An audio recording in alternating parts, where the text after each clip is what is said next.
We're going to give people a few minutes to come into the webinar since it's just turned 10 o'clock now. So we're going to wait a minute or two and then we'll get started.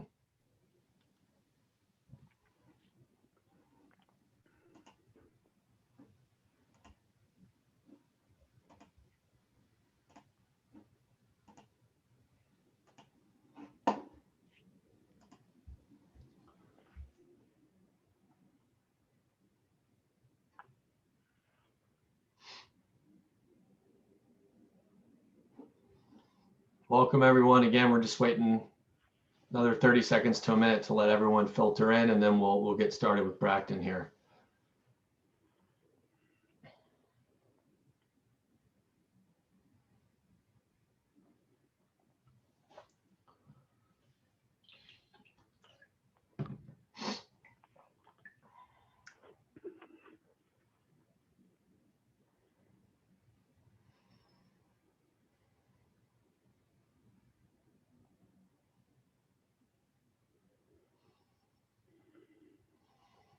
All right, let's get started. People are probably going to trickle in here over the next 30 seconds to a minute, but we have most people are on, so that's great. Welcome everyone to our first January, our first 2021 webinar. We do these every month, and we're very excited this month because we have our first guest on to the 4J Wealth webinar, Brackton Pratt. We're really excited to have him. He's been a really great partner for 4J Wealth over the last year. And we thought we'd have him on to share some firsthand insights on the mortgage market. So if everyone could please welcome Brackton. Brackton is a production manager and loan officer at First Savings Mortgage. He personally, all they do is residential mortgages, and he personally himself has closed about 1.5 billion in loans on behalf of their clients. And I believe the company has done over 50 billion in residential mortgage closing. So certainly not new to the game. And just to put that in perspective for how much that is, 1 million seconds is 11 days. 1 billion seconds is 34 years. So he's done a lot of mortgages. Just to give you a sense of how big 1 billion is, maybe more than he even realized.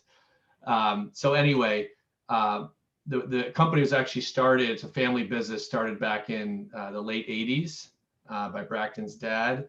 And we're just thrilled to have him here. So Brackton, is there anything else you want to add to kind of your background or First Savings Mortgage? Give a little bit of a sense, people with sense as to what you guys do, who you are. Thank you, Josh, for having me. We are a private mortgage company, which there aren't very many of those any longer, which means we are not affiliated with a bank. We're actually a direct lender. So we lend the money, we underwrite the loan. Everything in my office is done here in Tyson's. So all the processing, underwriting, closing, everything is done there. We eventually do sell our mortgages, which that just means that the transfer of servicing eventually you send a payment somewhere else. And that's how most companies work, that if they're originating loans, they're going to transfer that to large servicers. But we are actually the largest lender in DC, which unless you're getting a mortgage or have been in the real estate business, you'll have never heard of us. But that's actually a fact. So thanks for having us. Thanks for having me. Absolutely. So just to kind of, while we're on that, can you give a little bit of the difference and maybe a little background on, a lot of people work with mortgage brokers, and there's a lot of, there were a lot of mortgage brokers out there just because they think, okay, I'm working with someone and then they're going to go out to various lenders and give me the best deal. Can you talk a little bit about the difference between what you guys do in the mortgage broker world? Sure. So I've been doing this, it'll be 25 years in April. When I started out, mortgage brokers were common. A mortgage broker is really just a middleman. They're not actually a direct lender. They can't lend funds. They can't even underwrite a loan. They have an idea what guidelines are for larger lenders, but they're just there to connect the consumer with a lender. Very common when I started out, but after the financial crisis in 2006 to 8, then those really dried up. So you don't see very many of them, especially around the DC area. You might find them some outer lying areas, but the reason for that is because they don't have any funds to lend. The big lenders that go through them want to make sure that if for some reason there's some fraud on the loan or something's wrong, that they can actually have some recourse, and those brokers don't have any funds to do that. So the big wholesalers that buy loans don't want to work with them any longer. So what we are is we're actually a direct lender. We sell to a lot of different places. What sets us apart from a bank, if you go to, your Bank of America or your Wells Fargo, they have 1 30-year fixed, one ARM program. We have a lot of different sources and a lot of different avenues, and especially in the jumbo market, that's important because the underwriting for the jumbo loans are very different. It's not like a Fannie Mae where it's standard. We have products that can fit to a lot of different places, which allows us to be able to offer programs that a lot of people cannot, and also from a competitive standpoint, offer terms because we got a lot of different avenues. I think last year we probably sold loans to over 35 different investors. Okay. So let's start kind of with the basics, and we'll work our way up to the jumbo market and some of the custom stuff you guys can do. So just obviously with the pandemic, kind of things took an unexpected turn. Rates dropped, the Fed dropped rates to zero. The 10-year Treasury kind of bottomed. It's over 1% now, but it was less than 1% for a significant portion of 2020. What does the current kind of mortgage market look like in your eyes? And have you seen anything like this before? No, never seen anything like this before. That's an easy question. One thing you're going to find right now, and this is the first time this has ever happened, is there's a difference in rates between purchases and refinances. And what went into play last year through Fannie Mae, Freddie Mac, they initiated a refinance fee of 0.5% in fee. That basically equates on a 30-year fix to 1/8 to 1/4% in rate difference. And on a 15-year loan, 1/4 to maybe 3/8 in rate difference between a purchase and a refinance. And that's for Fannie Mae loans. The jumbo market, some do, some don't. Some may price the purchases and the refinances the same, but you're seeing those even take some differences. Some of the large aggregators, some of the large banks will offer different rates for purchase and refinances, and that's never happened before. What's the break point on the, just so people know, in the jumbo mortgage level where you go from conforming, under the Fannie limits to over in the DC area? So you've got, because we're a high price market, you've got two buckets. Nationally, the limit is 548,250, and that just raised beginning of January. It always typically goes up each year in January. But we also have another bracket called high limit, which then goes up to 822,375. Now, if you were buying in South Carolina or North Carolina or even Florida, that's not available. The max for those are going to be 548,250.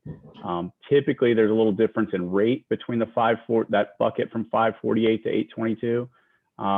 The spread can be 1/8 to 1/4% difference.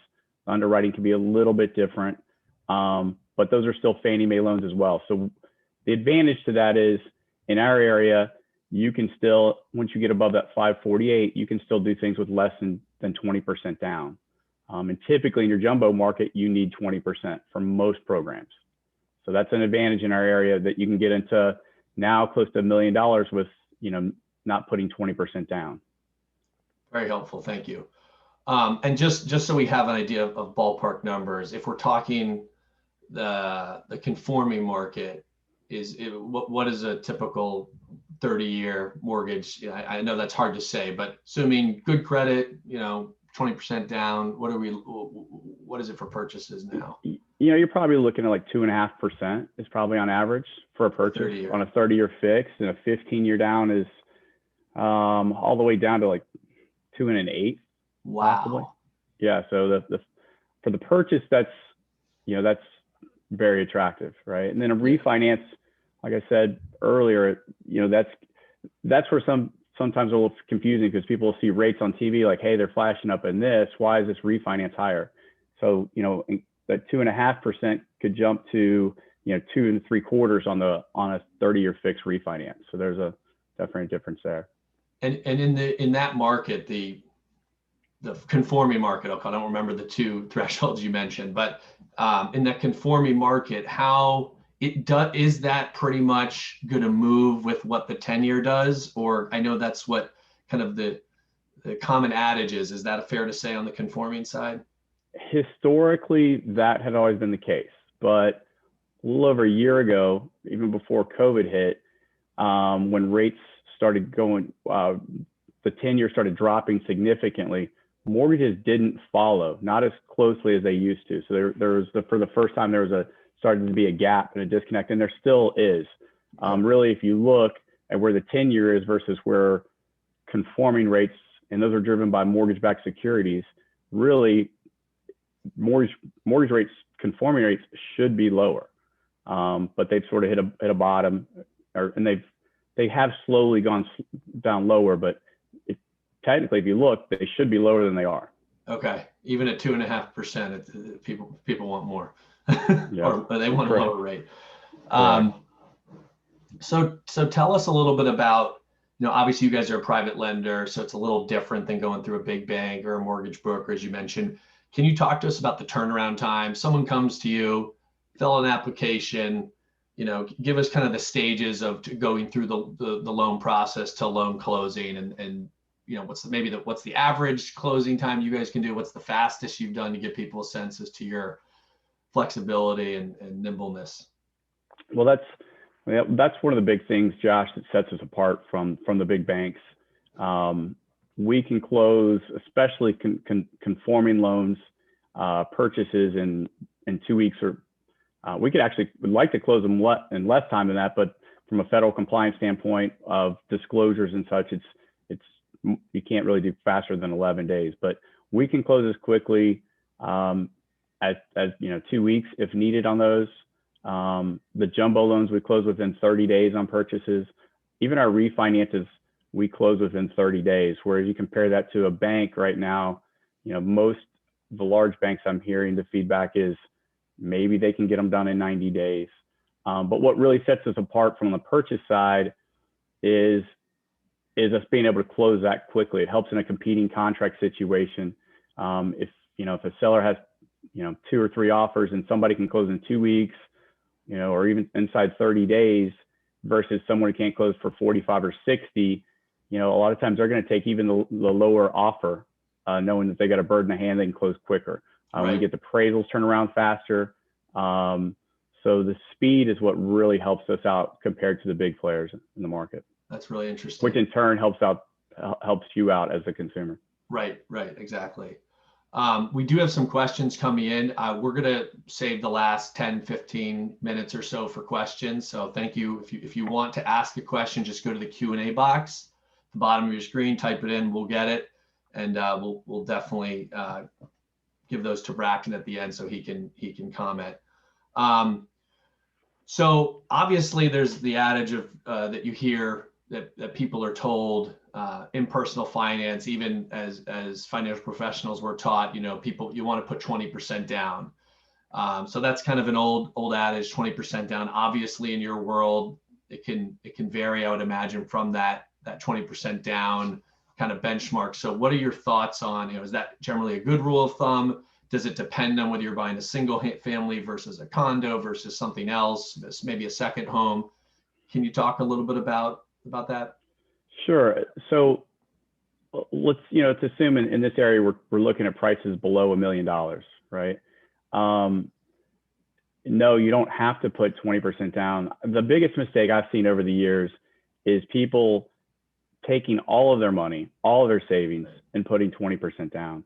And I caution people to do that because once you put it into the house, it's really difficult to get it back out. And really, your money is not working for you in the house.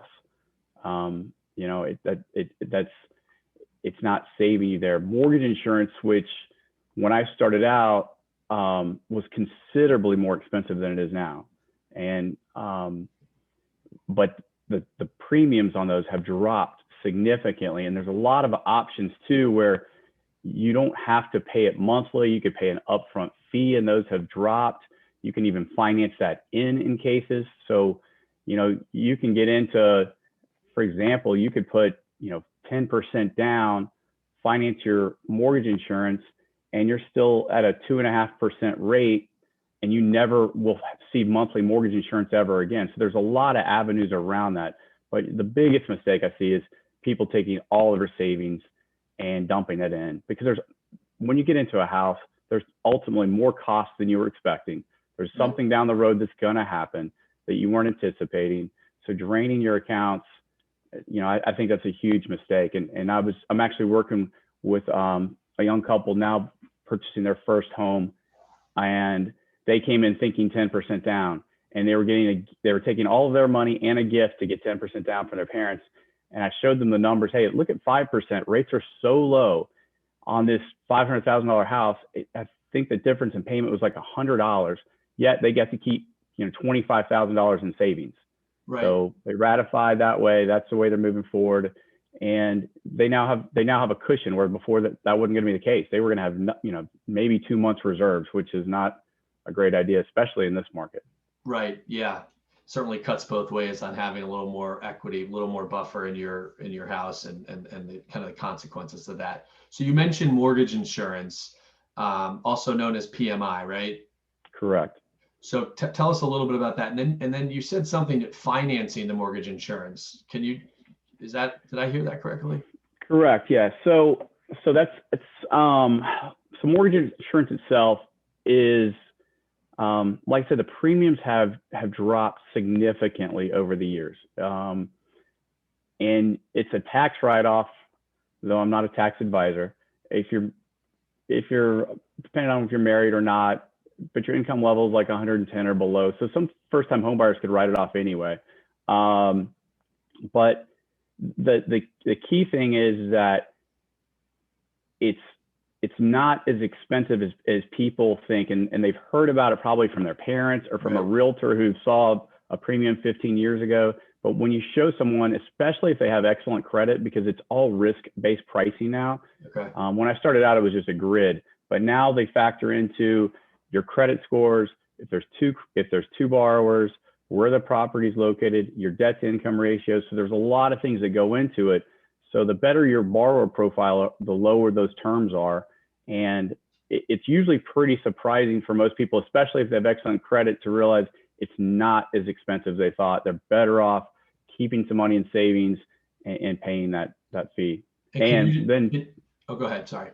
And then so on the finance end, which is fairly new, you can have an upfront premium. So it's a one-time cost. And depending on how much you're putting down, as long as you're putting down at least 5% if you're a first-time home buyer, 10% or slightly less than 5% if you bought previously, depending on what that premium is, you can actually roll that into your loan. Okay. So you have it upfront one time, you roll into the loan, and the rates are so low, the mortgage rates, that the payment change is very, very minimal. And you never have to worry about it again, because trying to worry about, hey, is the house going to appreciate and get the monthly dropped off? Right. That's a little bit more difficult than it sounds. So that's a great option to be able to finance it in. Okay. Yeah, that's interesting. I actually had not heard of that.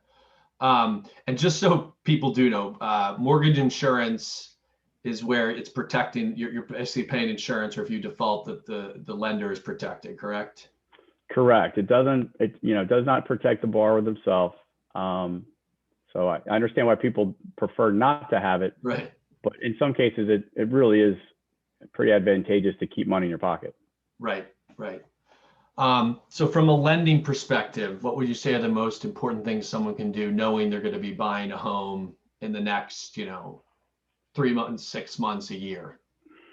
I think one of the biggest things is, if you're at 6 months out, you need to go ahead and get pre-approved. And the main thing is really looking at your credit, because as I've alluded to earlier, rates themselves are very credit score driven, but especially if you're not putting 20% down, the mortgage insurance is extremely credit score driven. So a 760 credit score could be significantly better than 740, and 780 better than 740, 760. So, and there's little things usually always that people can do with their credit when I look at those that will help boost their scores, whether or not it's paying certain balances down and keeping them down, things like that. You know, yes, there's sometimes, you know, there's some prizes on credit reports, but if you wait till 60 days before, it's not going to give you enough time to fix anything.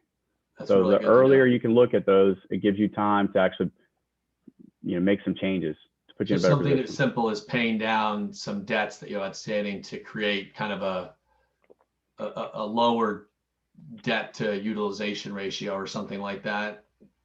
That's usually the biggest one. And Josh, what most people don't realize unless they've been through it is they think if, let's say as example, they have a credit card with a max of $1,000 because that helps control their spending, and they spend $750 each month, but they pay it off each month and they charge it back up to $750. That credit card balance, the way it works on a credit score, that looks like you're always at 75% maxed out, which that's a negative.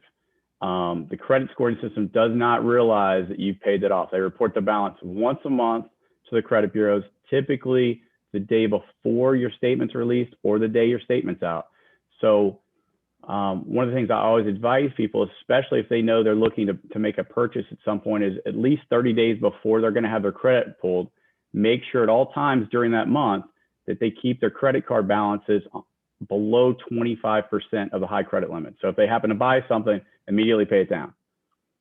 That's really good advice, and something we talk a lot about with clients, especially when they're starting out, which is some people think, well, why would I have this credit card if I'm never even using the credit card? And the reason you might want to have it is because that credit limit that you have, even if you're not using it, it goes into the overall kind of ratios that funnel into what your credit score is. So having a credit available, even if you're not using all of it or even most of it, as you said, less than 25% can be really helpful for your credit score.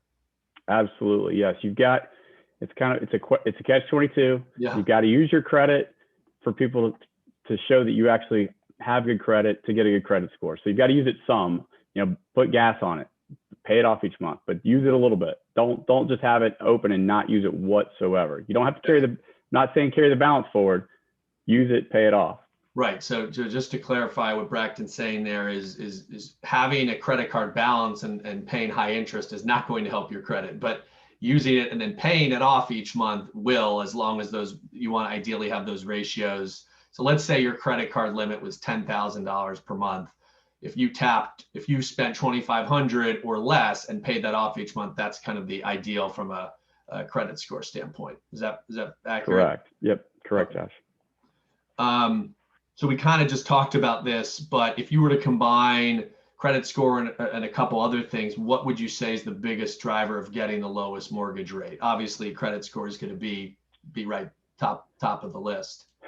Credit score is number one. Okay. Absolutely number one. A lot of times, you know, borrowers will say, well, look how much I have in assets or have in reserves. It doesn't matter. Credit score is the biggest factor. Now, when you get into the jumbo market, it's a combination of loan to value and credit score. But credit score, again, is even in the jumbo market is even more important because they have more buckets, let's say, where as a Fannie Mae conforming loan, 740 and above is all considered excellent. But you get into the jumbo world, you can have a better terms for 760, 780, 800. So they've got a lot more different brackets that the higher the better. Got it. That's very interesting. So there's levels of excellence. 760 is excellent if you look on most sites, but when you're talking about the jumbo market, basically the higher the better. And the max credit score, is it 850, 835? 850, which I don't think it's possible, unattainable, correct? Yes. Yeah. Okay. Yeah. So once you're over 800, you're starting to look pretty pristine even in the jumbo market, right? If you can get above 800, that's the best you're going to do. That's the best you're going to find. Yeah. Okay, and so just so everyone knows, the jumbo market again, because this is, we're using kind of industry lingo here. That's when you're above in this area, the $800,000 and change range, right? In the DC area. Yes. Okay. So it can be slightly confusing. Correct. Anything 822, 375 above is jumbo. Okay. However, it also can be considered anything above 548, 250. And I know that's a little strange. Sometimes, let's say you're in that bracket in our area of the above 548 and between 822. Sometimes jumbo loan rates, a true jumbo loan, not this Fannie Mae high limit, may be lower than the Fannie Mae high limit. So if you have excellent credit and depending on the loan to value, things like that. So that little bracket is sometimes it's not black and white. Let me put it that way. But if it's above 822, 375, it's definitely jumbo. Definitely, regardless, it's jumbo. It's just in that middle area where it could correct. Correct. Yep. And who are the like when you were talking in the jumbo space, can you give people a sense as to who's buying? Like you guys are lending the money and then selling it. Can you give us a sense as to the type of institutions, investors who are buying those loans? They come and go somewhat. Okay. Like Wells Fargo, as an example, was the largest player ever for years. And then during COVID in March, they quit buying across the country jumbo loans. Wow. So they'll go in and out of the market. So you might have like a Chase is a pretty big player, but recently they pulled out. So you never know. It can be a lot of the companies you've heard of, but some you may not. Okay. That's a benefit for us though, having a lot of different avenues, because if you've only got one or two sources to go from and they decide to pull out, you're done. Okay. I mean, couldn't it be like some sort of institutional investor as well, separate from the big banks who's buying these? Absolutely. Okay. Yeah, absolutely. Yes. So this has been a big topic that has come up with a lot of clients that we definitely want to spend a little bit of time on here. It's basically someone, let's say, has equity in their home and they're looking to purchase a new home, let's say a more expensive home. What options might exist for them to essentially purchase that home without making their home sale a contingency, or their home purchase a contingency? Because I think in the DC market especially, it can be difficult, right? If you say, well, I need to sell this home in order to buy this other home, that can, in a competitive market, that could put you at a disadvantage, right? Sure. Well, there's two components to being able to do that. One, can you put a down payment on the new property without selling your current house? Where are those funds coming from? And then do you qualify carrying both housing payments? So that's the key. If you can do that, then that's not a problem. But a lot of times people can't. They don't have one or the other. They are either all the equities in their house, they don't have anything but equity in their house. If they don't have a line of credit in place and they're looking to do something soon, it's not going to give them enough time currently to put a line of credit in place. So that we do a lot of bridge financing in the DC area. Okay.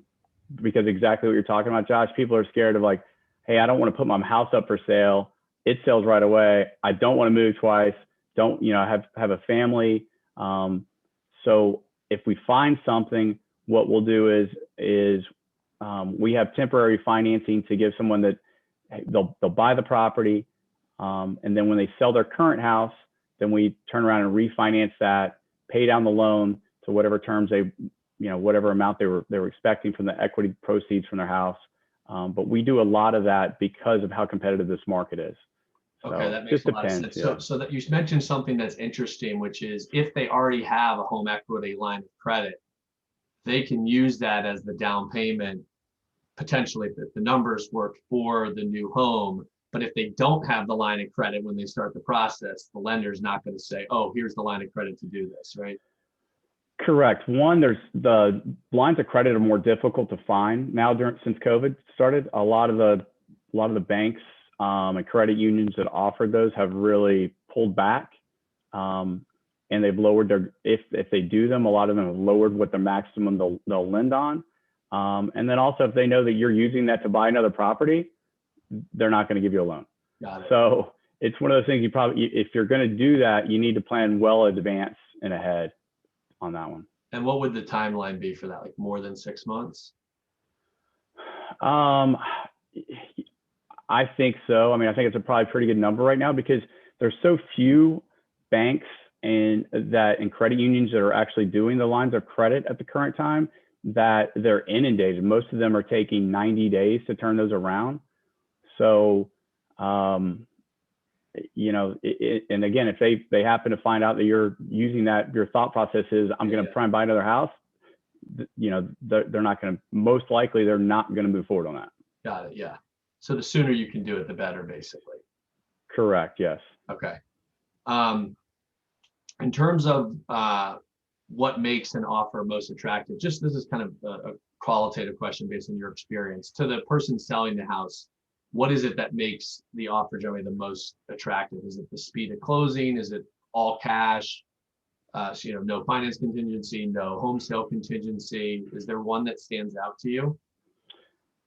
Number one, if somebody can go in and offer no financing contingency and close quickly, because the sooner that you could close and not have any contingencies, well, that's basically a cash offer, whether or not you're planning to finance or not.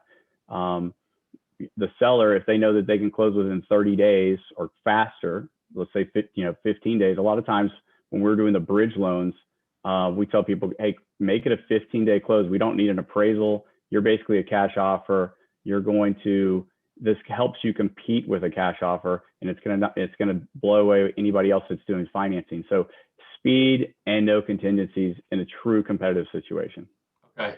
And if we go back to that bridge financing loan, Brackton, what would be, obviously it's kind of a two-step process, right? The bridge loan and then the refinance of that. What would you guess, and I realize some of these questions may be hard to pinpoint, but what would you guess is kind of the added layer of cost for the convenience that they essentially doing the bridge loan and then turning around and refinancing it? I think you have to factor in on the purchase price of the property. It's probably going to be about 1.5% to 2% total cost. Okay. So you factor, what you try to do with that, is factoring it in is, especially if it's a negotiating standpoint, maybe that helps you, if a house is currently sitting on the market for a while, maybe that helps you negotiate on the purchase price because you can come in at a lower price to close more quickly. But what that also helps you do is, if you have to sell your current house, if you're acquiring the other property with a bridge loan, the advantage is you don't have to fire sell your current house. Right. A lot of people lose money on the sale of their current house because they know that they've got to sell it to buy the other house, so they'll take a lower price. So there's a cost for the bridge loan, but if you're really planning through it, you can usually offset at least some of it, if not all of it, by selling on the current house, not having to go too quickly, and possibly on the negotiation of what you're buying. And what's generally the term on a bridge loan? It depends. I mean, it's usually something less than 6 months. I mean, most of our bridge loans that we do, Josh, are maybe the people hold them 30 days because they've sold their house. By the time they go to closing on the new house, they put their house up for sale. They don't need it very long. So there's not, you know, they're not carrying two housing payments, not in this market long. That's not really much of a concern. Okay. But it does allow them to not have to take the first lowball offer because they're scared that you know, they have to get out of their current house. Got it. No, that makes a lot of sense. And the other thing to consider is if you're really moving into a house that's a dream home, if the difference between 1.5%, 2%, while it's not insignificant amount of money, is the difference between you getting into that house or not, you might make the decision it's worth the trade-off. Like, this is a house we love. We're going to be in this for many, many years. You know, if this is the way that's going to get us in the door, it could be worth it even with the 1.5% to 2%. You know, extra fee. Correct. Okay, so moving on here, there's, you know, everyone knows about the closing disclosure document. What generally is in there? Is there anything that you recommend your clients kind of look at there to make sure it's correct? And anything to highlight? The biggest things, for the most part, there's so many checks and balances on a purchase, let's say, because the figures go back and forth between the title company and us, the lender, so many times that everything should be, by the time it gets to you, the consumer, especially on a purchase, it should be correct, right? There's maybe every once in a while you see there's a seller credit that you thought should be there, but usually all that's caught. So the main thing on a purchase, your cash to close, it should be correct. Okay. What may not be correct the first time, possibly, is maybe if someone delayed in getting their homeowner's insurance policy in place. Okay. So we're still using an estimate or something like that. But for the most part, on a purchase, when you're receiving that at least 3 business days prior to closing, that the cash to close figure should be very accurate on a purchase. Now, a refinance, it can be a little different because a lot of times it depends on the biggest difference on a refinance is the payoff balance that we're currently using or the title company is using, is it correct? A lot of times the payoff balance a week before closing, maybe you've made a payment just prior to that. So we got to have the title company pull a new payoff because that's not correct. So that would be the biggest thing on a refinance is usually if the closing disclosure is not accurate, it's because the payoff balance that's being pulled isn't up to date. And other things in that closing document, like in terms of the fees that people always want to be aware of, the title insurance, right, that the lender usually requires, that's in there. So on a purchase, you've got there's 2 types of insurance. You've got lenders and owners coverage. Okay. These come from the title company. People think it actually comes from the lender, but just because it's lender's coverage, it doesn't. We, as a lender, we require it. It has to be on there. It's to make sure that there's no liens on the property. So anytime, any transaction, if you refinance your property, you've got to get lender's coverage every time, every transaction. Your owner's coverage you buy one time. The pluses and minuses to that, I always defer to the title companies. They can explain, whether or not you want to take that or not. I can tell you over my 25 years, I've owned many houses. I've always purchased it, if that tells you anything. But again, it comes from the title company. In my opinion, it's usually worth the cost. Yeah, yeah. Because I have seen issues where it pops up, and basically what title insurance does, it covers your insurance for legal fees if there's ever a title claim. Okay. And it gets expensive. Yeah. So. And you've seen that happen. I have seen that happen. Yeah. Okay. So how do you think about refinancing? In terms of, okay, here's going to be the costs of the loan. What's the break-even point? Is there a general rule of thumb of, okay, there's a saying, if it's at least, it obviously depends, but if your 30-year rate's going from 4%, it's dropping at least 1% or more, right? Then the refinance is worth it. Obviously, it depends on the situation, but is there any thoughts you have on that? There's not really a general rule of thumb, like if the rate drops this much. I mean, I've heard that too, Josh. I mean, I've heard that for years. It truly depends. It truly depends on what the closing costs are versus what your monthly savings is. Right.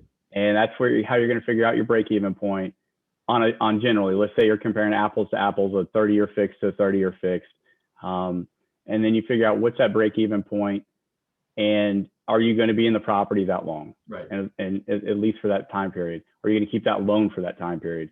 So that's the way to do that. And the reason I say, especially in our area, because Virginia on a refinance, there's transfer taxes. DC, Maryland, there are not.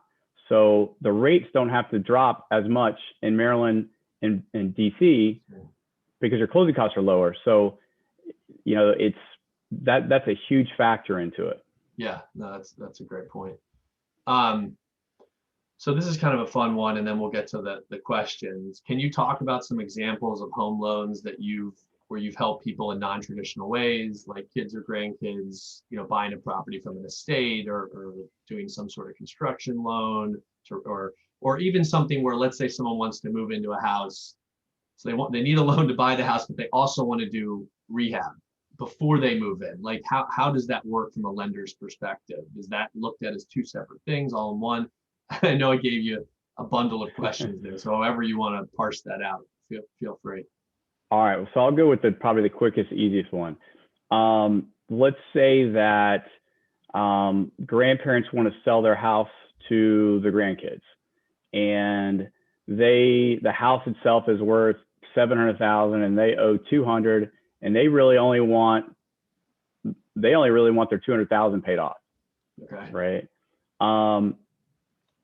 Yes, you could buy the house for 200,000, but you then got to put a down payment down on that 200,000. But the house, is worth 700, right? So what Fannie Mae allows and Freddie Mac, they allow a gift of equity from a family member.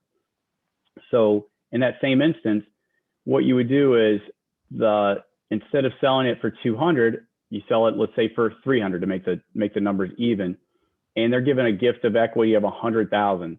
So you still are getting in essentially with 100% financing because you're not putting any money down, but your loan to value is in that case 66%. So you don't have mortgage insurance. You're going to get lower rates because of lower loan to value, things like that. So that's a really good one when a family member is trying to sell a property to another family member at a below market price. And I just actually closed one of those last month for a mom selling to her son. So it's pretty common. I mean, we do a lot of that. A lot of people aren't aware of that.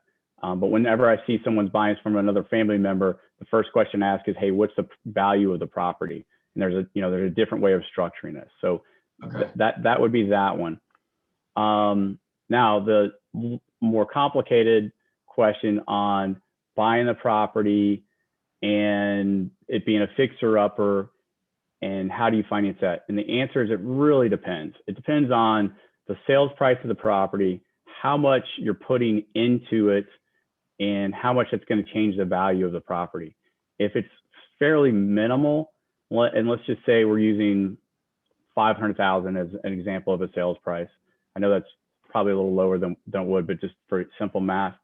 And you're only going to put 50,000 into it, and it's would bump the value 50,000.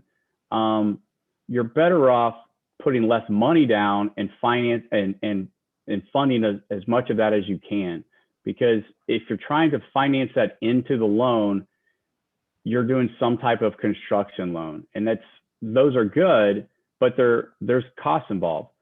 So, and unless the value is changing significantly, those usually don't work.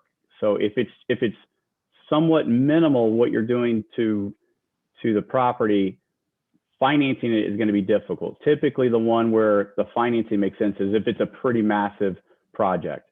Then let's say it's $1 million property and you're going to put in 400,000 and the value is going to go to 1.7. That's where it would make sense to come up with a way to finance that. And there's different ways to go about that. We could give a bridge loan to acquire the property and then do a renovation loan behind it. We could give a permanent loan and a bridge and a construction loan behind it. So it really depends on what the value is, the cost. So there's a lot of ways to go about it. But if it's going to be somewhat minimal, let's say under 150,000 that you're thinking renovation, yeah, it's probably not going to be very feasible to do it from a construction standpoint. Interesting. Okay. So, but it would be, once you're above that 150 threshold amount, you would be looking at kind of two loans. You'd be looking at the. Yeah, you're going to have, it would definitely be two loans of some sort. Yes. Okay. You're going to have some loan to acquire the property and some loan for the construction. And then at the end, are you selling your current house that has equity that then you could pay that off? If not, you may have to, refinance those into one loan.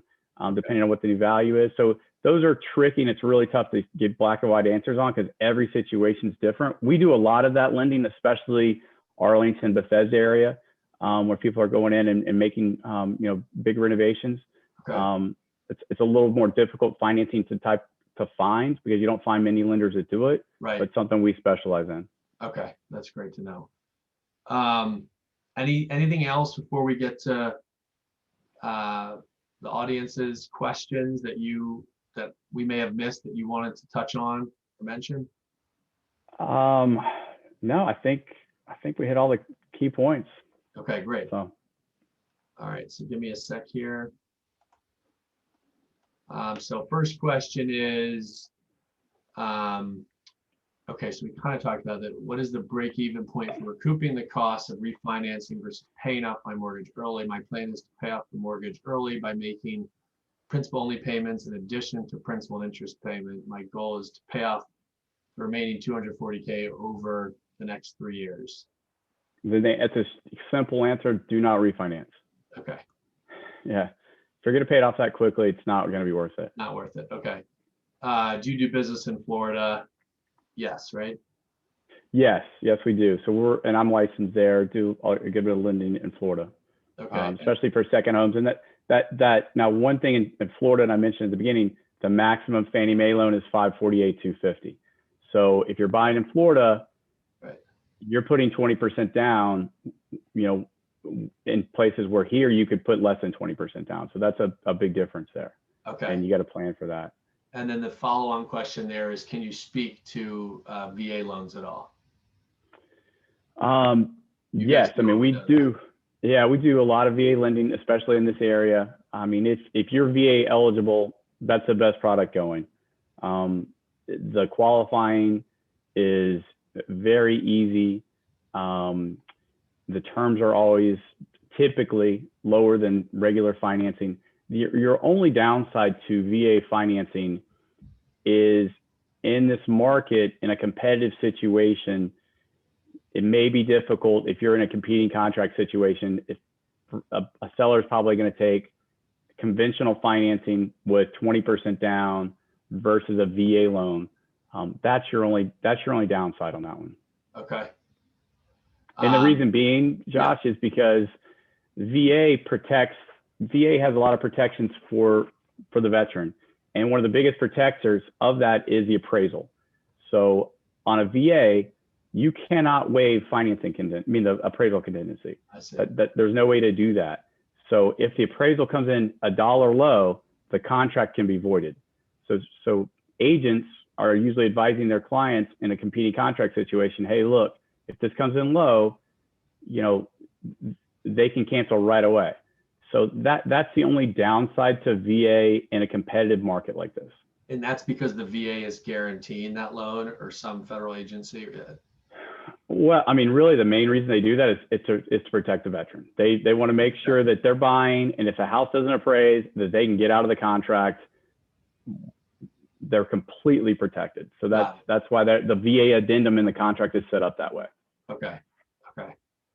I think we covered this, but important considerations in refinancing a mortgage these days. I mean, you mentioned obviously that they've added about a half a point or it is exactly a half a point in fee. So you figure it takes it, depending on the spread. It's not to get too technical, but it's not. It can be some days that could be an eighth in rate. Some days it could be 3/8 in rate.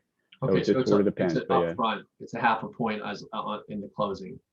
Correct. I mean, if all things being equal, you could just pay that half a point fee. Yeah. But in most cases, people would prefer to choose to roll that into the rate versus it being a true cost.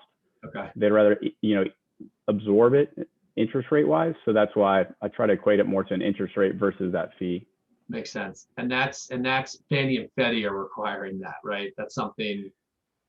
Correct. So what that means is if you got a loan amount below 548,250 and it's a 30-year fixed rate, regardless if the loan's going to be sold to Fannie Mae or Freddie Mac, it's going to be a Fannie Mae loan.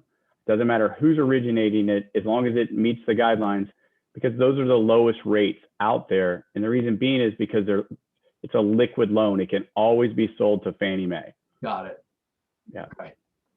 Yeah, and the other thing I'd say on the refinance, remember, it's pretty easy to do. Like 4J can do a break-even analysis for you. Basically, here's what you're paying now. Here's what you'd be paying with the new interest rate. Here's the closing costs. Here's the break-even. Are you going to be in the house beyond that point? So last question here, Brackton, can owner title insurance transfer from one house to another? No. Yeah, because it's home specific, right? Correct. Yes. Yes. It's titled to that particular property, and it's not to the house itself; it's to the land. Oh, it's to the land. Interesting. Okay. Yeah. Jamie, Jeff, any questions or things we may have missed that you want to cover for Brackton in the last couple of minutes here? I think those were all the questions from our participants. No, I'd like to thank, Brackton for taking his time. I think it was an excellent presentation, very, very thorough. You really know your stuff. And so I know that you've helped several of our clients over the last year, and we've only heard great things. Thank you, Jamie. Appreciate that. Oh, we just had one more question pop up.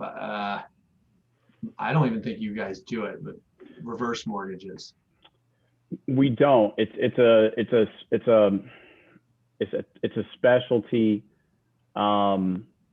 There's for lenders to do those, they've got to go through certain training. I'm not sure which lenders in our area do those. Okay. You have to be. I'll just tell you a personal story. My grandmother took one out, and this was, I don't know, maybe 20 years ago. And for some reason, they didn't run it by me. And so my grandmother is just turned 90.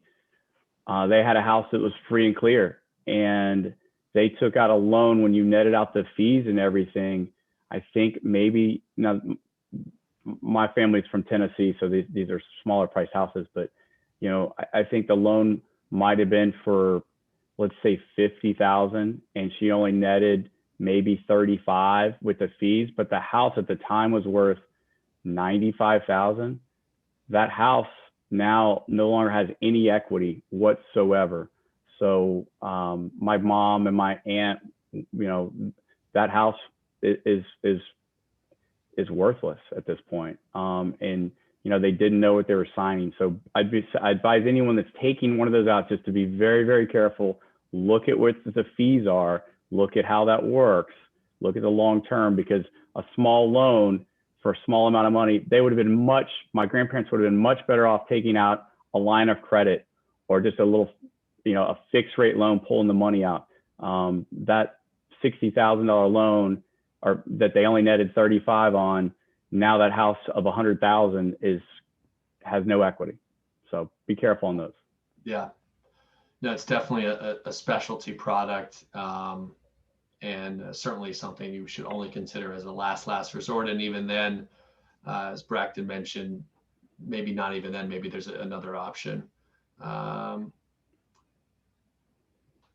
So another question about, please give us a range of rates, VA and conventional, I think is what they're asking. It's not totally clear.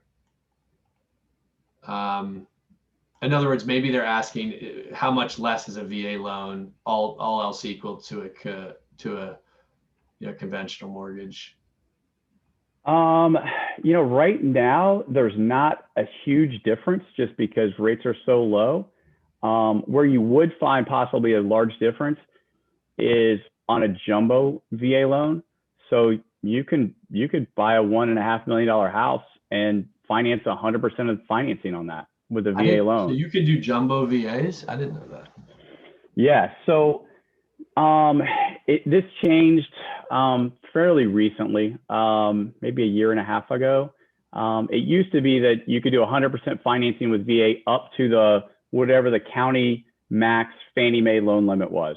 And anything above that, it was kind of a sliding scale, and you would start putting more money, a larger down payment as the price went up. Okay. It was a sort of complicated formula.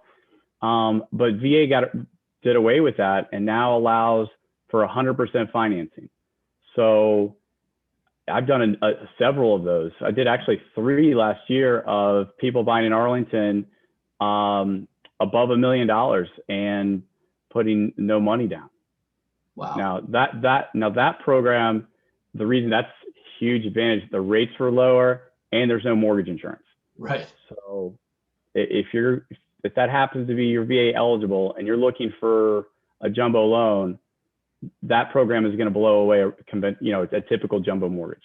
Right, right. So again, common theme here is not there's few black and white answers, and a lot of this is circumstance driven. So on that note, Brackton, how can people get a hold of you? What's the easiest way to get a hold of you, learn more about your company? My webpage, which takes you right to our company website, is just bractonpratt.com. It's all together, no spaces, no dots.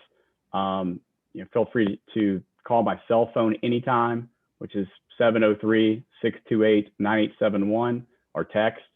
And then obviously my email is just another way, but you'll find that on my website, or it's just first initial, last name. So it's bpratt@firstsavings.com. So any of those. Awesome. Thank you so much. You were fantastic. And Jeff actually just put up for everyone in the chat what his link to his site, to his specific page on their site. So we knew Brackton would be really helpful and give you guys some insights. So thank you. We'd love to do it again at some point, have you back on. But we'll let you go. It's closing in on 11 o'clock. So again, have a great day, and thank you, Brackton, and thank you everyone for attending. This was great. Thank you, Josh. Our pleasure. Take care. Bye, everyone.